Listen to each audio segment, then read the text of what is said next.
ponctuellement, comme sœur Clara, qui était bien à l'heure avec son bus. Peut-être tu as pris le précédent pour ne pas être en retard avec l'autre bus. Bien.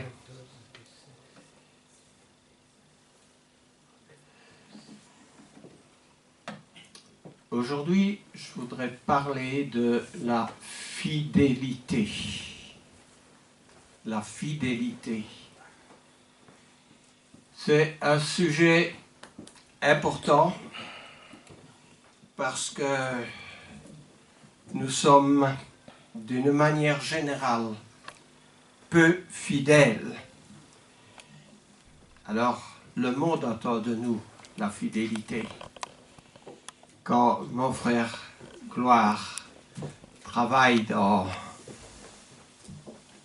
l'entreprise du McDo, c'est pas le McDo, je me trompe là. Ton patron, il attend de toi la fidélité. Il n'attend pas de ses employés qu'ils substituent quoi que ce soit. Il n'attend pas de ses employés que l'employé ne soit pas là. Parce que s'il engage un employé, c'est parce que le service nécessite l'emploi d'un employé, n'est-ce pas? La même chose dans un hôtel, grâce, n'est-ce pas? Il faut être fidèle. On est tous tenus d'être fidèles dans nos engagements. Si le patron utilise pour mettre des journaux dans une région, bien le patron attend à ce que les journaux soient mis. Et la population aussi, pour pouvoir être instruite des nouvelles et des publicités, de tout ce qui se fait. Donc nous sommes dans un monde conscient, un monde fidèle. Dieu aussi, il attend de nous la fidélité. En Matthieu au chapitre 23, je commence par ce verset, il y en a plusieurs. Je commence par le 23 parce que c'est Jésus qui parle. Et vous savez, Jésus, il n'est pas celui qui donne des louanges tout le temps, mais il donne surtout beaucoup de louanges à son Père qui est Dieu. Mais quand il s'adresse aux gens sur la terre, il est un peu, nous dirions, avare de louanges. Et c'est plutôt cette expression « malheur à vous » que nous trouvons beaucoup dans la bouche, dans la prédication de Jésus. En Matthieu 23, au verset 23, oui, j'aimerais bien rendre... Donc je vais essayer là. MT veut dire Matthieu. Au chapitre 23, verset 23, Jésus dit « Malheur à vous, scribes et pharisiens. » Hypocrites. Pharisiens, c'est la population. Et les scribes, c'était ceux qui étaient plus instruits encore, parce que c'était des copistes de la parole de Dieu. Ils n'avaient pas l'imprimerie à ce moment-là. On devait écrire toute la Bible à la main. Parce que vous payez la dîme de la menthe, de l'aneth et du cumin. Ce sont des choses qui devaient être payées. La dîme devait être payée. Et que vous laissez ce qui est de plus important, dit Jésus dans la loi, la justice, la miséricorde et la fidélité. C'est là ce qu'il fallait pratiquer sans négliger les autres choses. Si vous attendez de quelqu'un ou de moi, le prédicateur, qui vous ait promis quelque chose, Et si je ne l'accomplis pas, vous allez dire quoi? Sa parole n'est pas très fiable. Il nous avait promis et quoi? Donc nous devons, dans ce que Dieu nous demande, d'être fidèles. Alors, on pourrait voir cela aussi dans l'agissement d'une demi-mesure. D'une demi-mesure. Qu'est-ce que c'est une demi-mesure? Si vous allez à la ferme pour acheter du lait, maintenant on va au Lidl à Colrail pour acheter une boîte, un carton de lait. Dans les années passées, quand j'étais plus jeune, on allait avec une cruche à la ferme. Après 5 heures, quand on avait trait les vaches, et on demandait un litre de lait, un quart de lait ou quelque chose. Si le fermier ou la fermière ne nous avait rempli que un 3/4 de cruche, nous serions considérés comme trompés à juste mesure. Quand nous demandons 1 litre, c'est 1 litre. Alors, Dieu attend quand il demande quelque chose que ça soit observé dans son intégralité. De plus en plus dans la population, les gens disent on va à l'église 1 fois par mois, 2 fois par mois. Non, Dieu attend que le jour du Seigneur soit respecté. On trouve de plus en plus de chrétiens qui viennent 1 fois sur 2 à l'église. Et puis quand on les rencontre, on nous dit « Ah, mais vous savez, je suis un bon chrétien, moi. Je prie, je regarde à la télévision les églises. » Moi, je pense tout de suite que quelqu'un qui me dit ça, c'est quelqu'un qui ne lit pas sa Bible. Quelqu'un qui manque d'instruction dans les Écritures. Parce que Dieu veut que nous fassions ce qu'il demande. Et pas comme ces pharisiens et ces scribes qui payaient ce qu'il fallait payer dans la collecte, mais la justice, la miséricorde et la fidélité, c'est quelque chose qu'il manquait.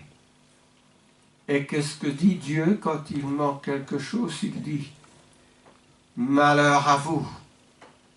Pourquoi Dieu dit « malheur à vous » ? Bien, c'est comme si nous conduisions une voiture sur une route.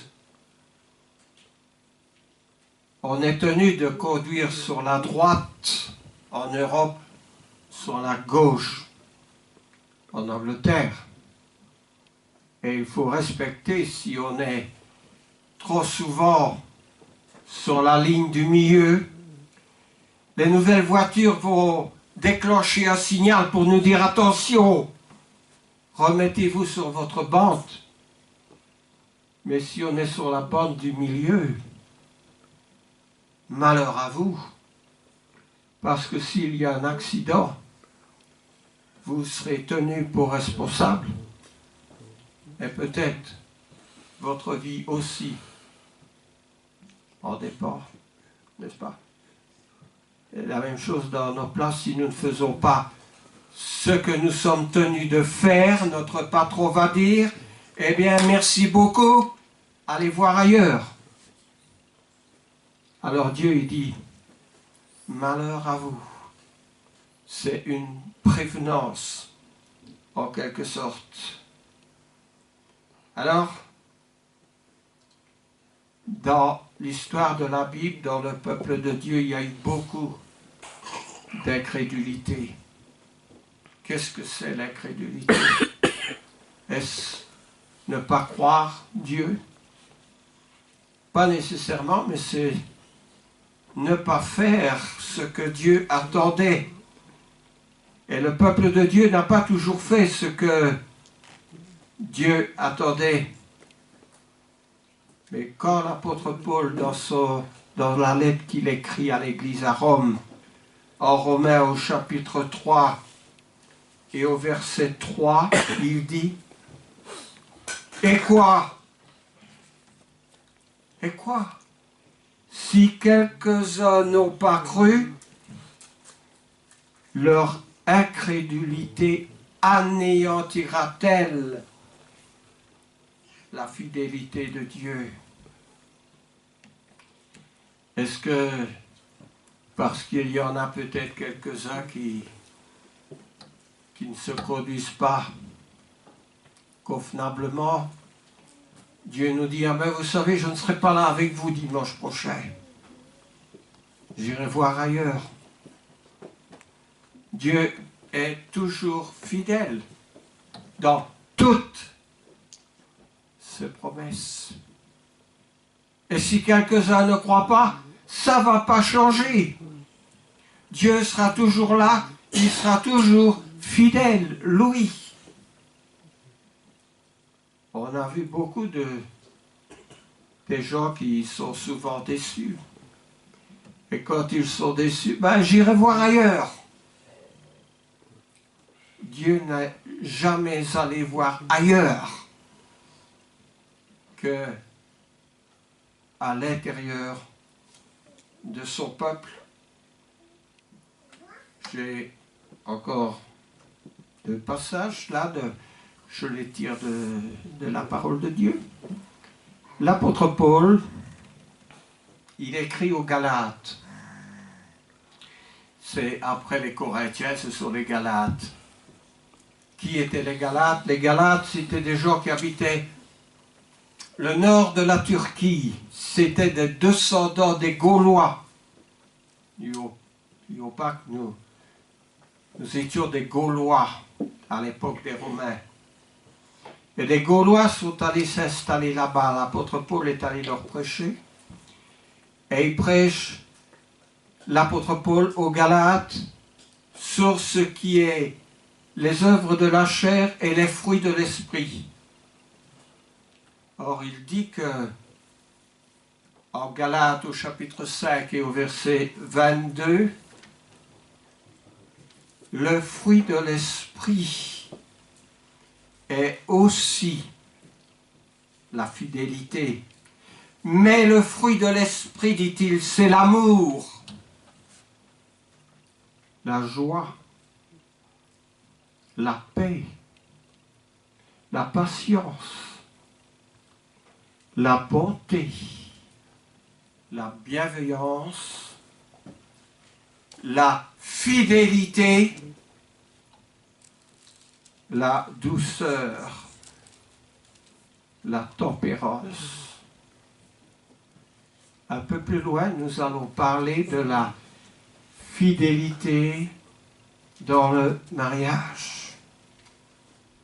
Dieu a fait un mariage avec nous, avec l'Église. Jésus-Christ est considéré comme le mari et l'Église comme l'épouse. Nous allons y revenir, mais il attend la fidélité.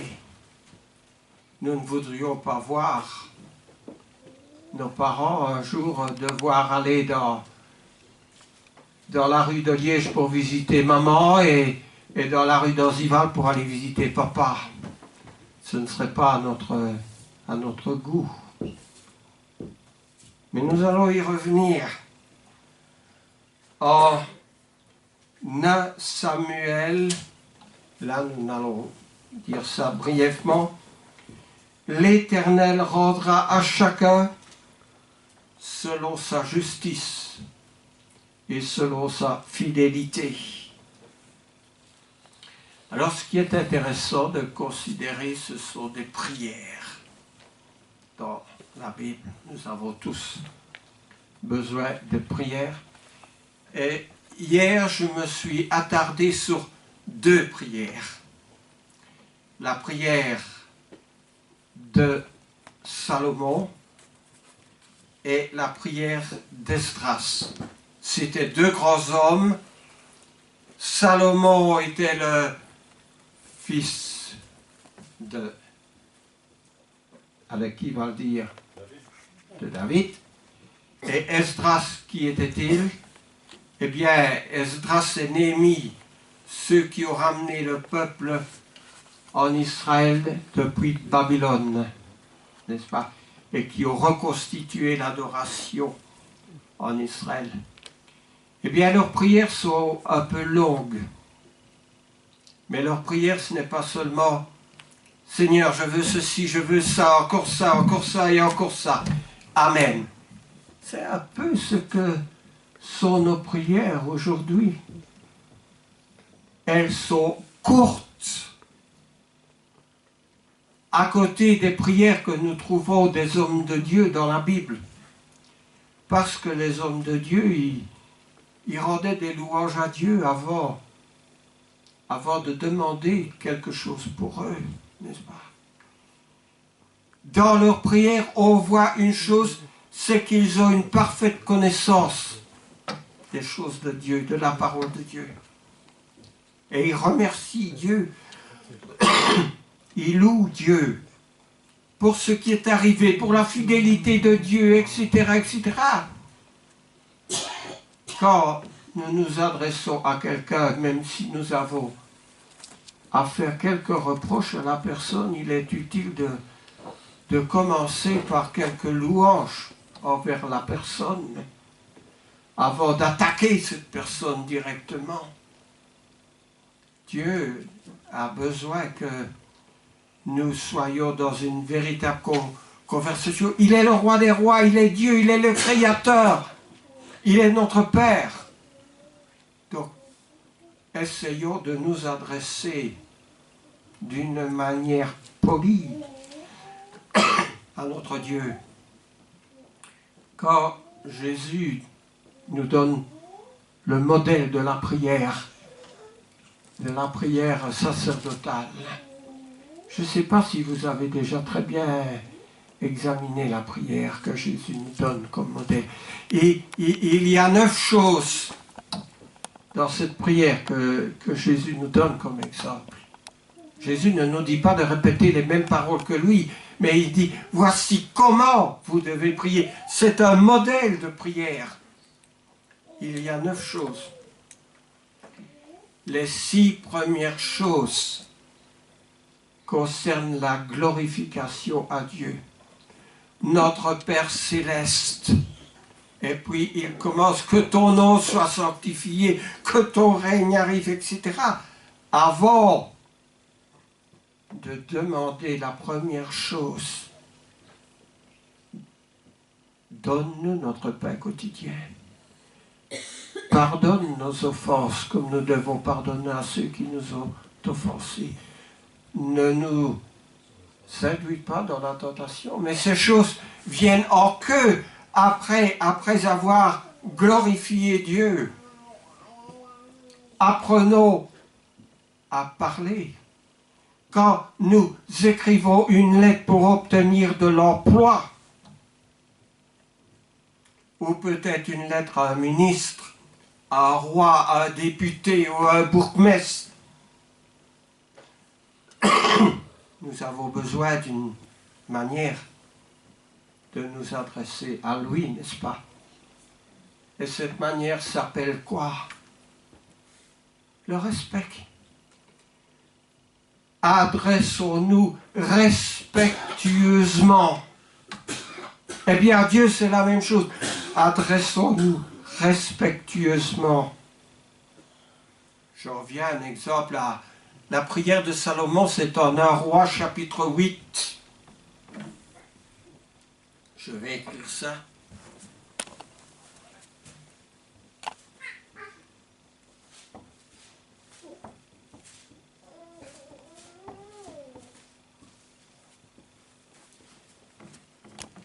J'aurais peut-être dû écrire les autres passages qui étaient en Galates, en Romains, mais alors, quand on va dans les rois, c'est un peu plus ardu. Roi chapitre 8.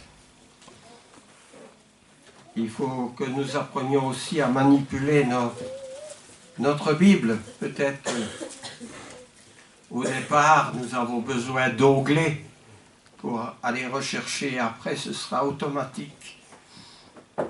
Eh bien, voici ce qu'il dit en un roi. Debout. Il est debout pour s'adresser à Dieu. Il bénit à haute voix toute l'assemblée d'Israël en disant « Béni soit l'Éternel qui a donné du repos à son peuple d'Israël selon toutes ses promesses. » Et il rappelle que Dieu, lui, il tient toutes ses promesses parce qu'il est fidèle. Si je dis je vous donnerai quelque chose, il faut le donner. Dieu, quand il a dit qu'il allait donner quelque chose, il a toujours exécuté. Béni soit l'Éternel qui a donné du repos à son peuple d'Israël, selon toutes ses promesses, de toutes les bonnes paroles qu'il avait prononcées par Moïse, son serviteur. Aucune n'est restée sans effet. Tout ce que Dieu a promis, il a tout accompli. Que l'Éternel, notre Dieu, soit avec nous, comme il a été avec nos pères. Qu'il ne nous abandonne point, il ne nous délaisse point, mais qu'il incline nos cœurs vers lui, afin que nous marchions dans toutes ses voies et que nous observions ses commandements, ses lois et ses ordonnances qu'il a prescrits à nos pères. On voit que c'est un homme de Dieu, n'est-ce pas? Il penche aux choses de Dieu plus qu'aux choses du monde. Alors, il y a une autre prière dont je vais faire allusion assez vite, c'est en Néhémie. Ah oui, Esdras et Néhémie se trouvent après les rois et les chroniques. En Néhémie au chapitre 9, entre les versets 6 à 8. Donc si vous trouvez ce passage, ça vous laisse un peu de temps pour le trouver. Néhémie.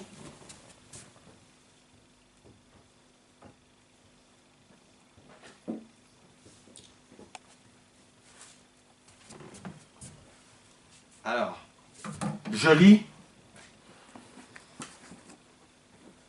C'est toi, Éternel, toi seul, qui as fait les cieux des cieux et toute leur armée. Comprenez par là les astres, les étoiles,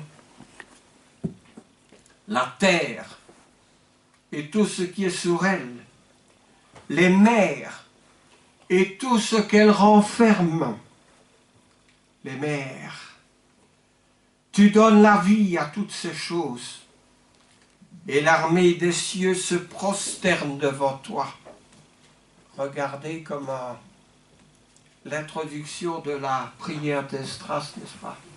Il loue l'Éternel pour ce que l'Éternel a fait, pour tout ce qu'il a créé, pour l'ordre qui se trouve dans l'univers, pour la mer et ce qu'elle contient, avec toute une nourriture.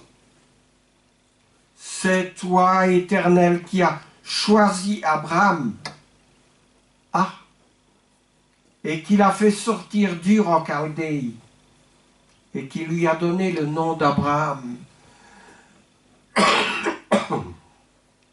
Tu trouvas son cœur fidèle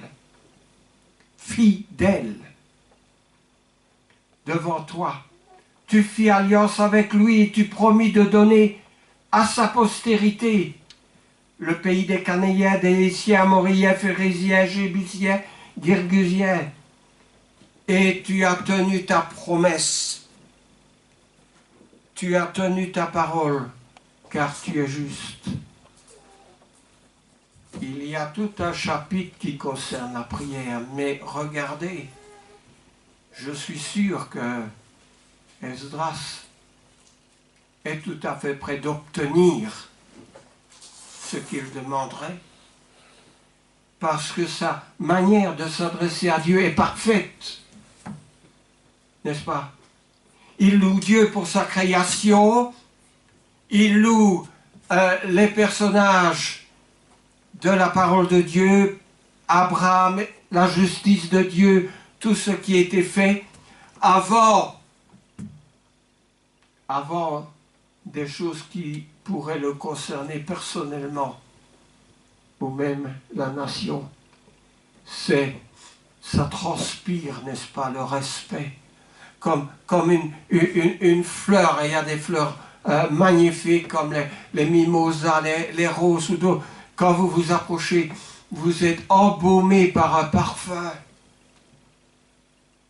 Il y a aussi le parfum de Dieu pour les chrétiens. Alors, oui Seigneur, il dit, tu as été juste dans tout ce que tu as dit.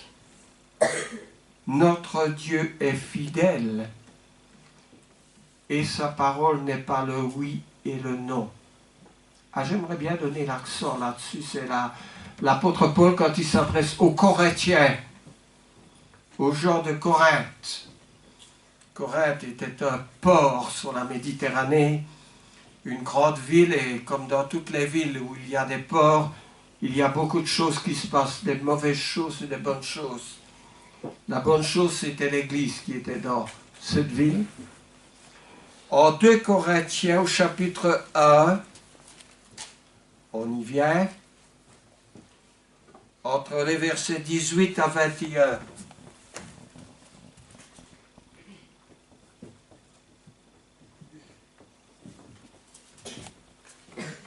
Vous allez voir pourquoi je mets l'accent sur ce passage. Aussi vrai que Dieu est fidèle, nous sommes dans le sujet, hein, la fidélité. Aussi vrai que Dieu est fidèle, la parole que nous vous adressons n'a pas été le oui et le non. Car le Fils de Dieu, Jésus-Christ, qui a été prêché par nous au milieu de vous, par moi, par Sylvain, Timothée, n'a pas été le oui et le non. C'est le oui qui a été en lui. Car pour ce qui concerne toutes les promesses de Dieu, c'est en lui qu'est le oui.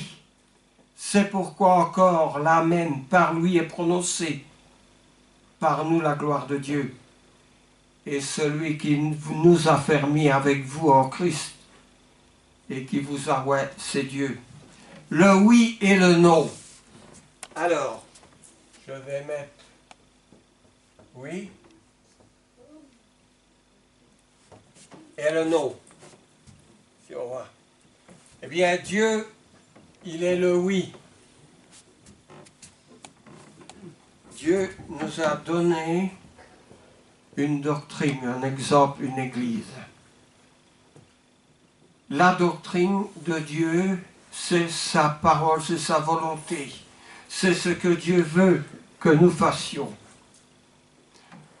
Nous ne sommes pas contents avec l'église.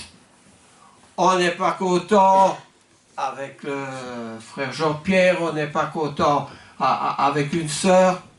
Ça ne fait rien. On va voir ailleurs.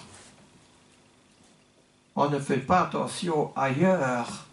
Ça porte le nom d'église. Église, qu'est-ce que ça veut dire?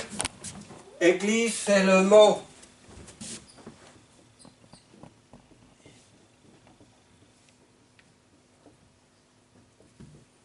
Ecclésia. Ecclésia, en grec. Si vous allez dans la Bible grecque, ecclésia, qu'est-ce que ça veut dire, ecclésia? Ecclésia veut dire une assemblée. Toutes les assemblées étaient des ecclésias. L'assemblée, le collège du bourgmestre, l'assemblée d'une école, c'était ecclésia. Eh bien, il y a l'ecclésia de toutes les assemblées du monde et il y a l'ecclésia du Seigneur, l'église du Seigneur. Qu'est-ce que nous allons trouver dans l'église du Seigneur? Nous allons trouver la volonté du Seigneur.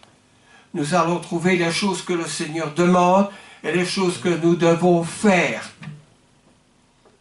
Toutes les églises portent le nom d'ecclésia.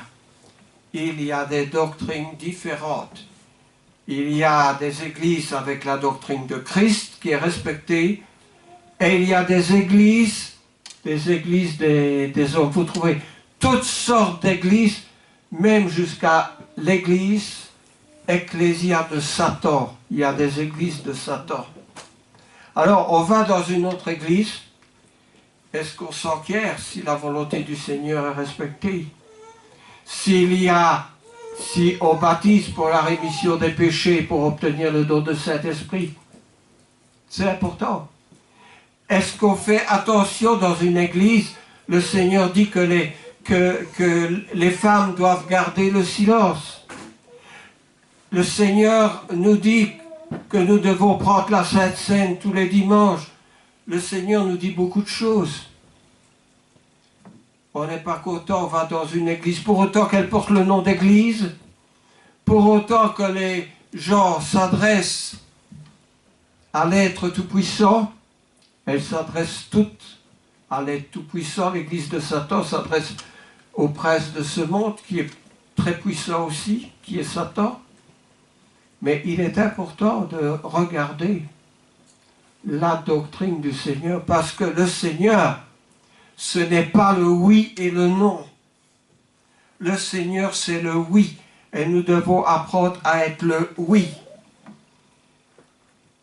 Hébreux chapitre 10 parle de la fidélité à l'assemblée. Et l'apôtre Paul nous dit que si nous ne sommes pas fidèles à l'assemblée, nous serons dans la condamnation de Dieu. Elle parle de la fidélité dans le couple, dans le mariage, nous y revenons. Quand on passe pour contracter un mariage, il y a quelques paroles qui nous sont demandées si nous sommes d'accord de prendre une telle pour épouse ou aux jeunes femmes de prendre un tel homme pour époux. On ne nous oblige pas. C'est notre libre arbitre de répondre par oui ou de répondre par non. Mais il est attendu que, comme à l'exemple de Dieu, nous soyons tenus aussi, malgré les difficultés que la vie apporte, de rester fidèle à notre engagement. Parce que Dieu reste fidèle aux engagements. Et là, nous devons faire très, très attention. Il ne faut... L'être humain de 30 ans n'est pas l'être humain de 20 ans. L'être humain de 40 ans n'est pas celui de 30 ans. Et celui de 55 ans n'est pas celui de 40 ans. Nous changeons tous. Notre nature change. Mais notre parole ne peut pas changer. N'est-ce pas? Parce que Dieu, à travers le temps, n'a jamais changé. Quand il a promis, il a fait la promesse d'un rédempteur à Abraham. Après Abraham, il y a eu Moïse, il y a eu David, il y a eu beaucoup de personnes, des personnes de tous les genres, de toutes les opinions, des fidèles et des moins fidèles. Mais Dieu, lui, n'a jamais changé, il a toujours été fidèle. Alors il n'attend pas qu'après une quarantaine d'années que nous soyons mariés, ou après une cinquantaine d'années que nous soyons dans l'église, nous changions. Nous devons toujours respecter nos engagements, parce que Dieu est fidèle. Je termine par une lettre qui a été adressée par Christ. Savions-nous, est-ce qu'on se rappelait que Christ avait adressé des lettres?